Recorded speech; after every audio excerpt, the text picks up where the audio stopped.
বিয়ের সাথে শেষ, বাসর করো শেষ, এখন তুমি বাড়ি চলে যেতে পারো। কিন্তু একটা কথা রেখো, তোমার জন্য এই বাড়ির দরজা খোলা থাকবে। আর আমি খারাপ হই ভালো হই, আমি কিন্তু তোমার বিয়ে করার সাথে কথাটা মনে রেখো।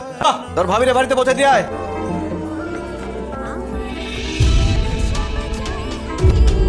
একেবারে রাজকুমার বিয়ের পোশাক পরে এসেছেন, তার মানে কি বিয়ের সাথে শেষ?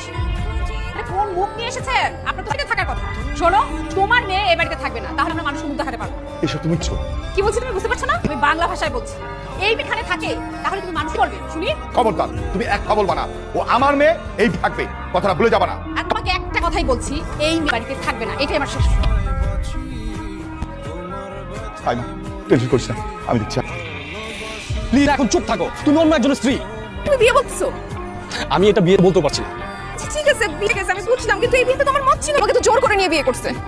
কেউ হলেও সে আমাকে টাচ পর্যন্ত করে নাই, কোনো অধিকার খাটাতে আসে নাই। এই তুমি ভাবো, হ্যাঁ আমি বোকা? লোক যে বদমাইশ গুণাকার, সে তোমাকে ধরে নিয়ে গেছে, বিয়ে করছে।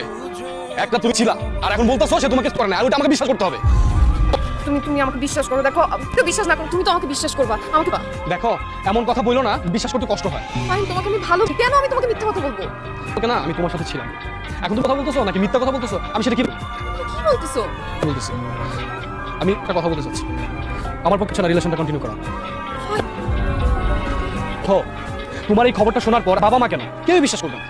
আর ওই বদমাইশ লোকটার সাথে সম্পর্ক ছিল কিনা, তুমি ইচ্ছে করে ওকে বিয়ে করো, আমি সেটা কিভাবে বিশ্বাস করবো?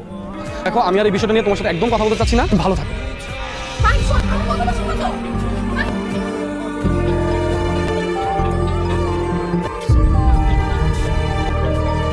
সবসময় খোলা থাকবে, তোমার ইচ্ছা হবে তুমি চলে আসতে পারো। খারাপ হই ভালো হই, আমি কিন্তু তো কথাটা মনে রেখো।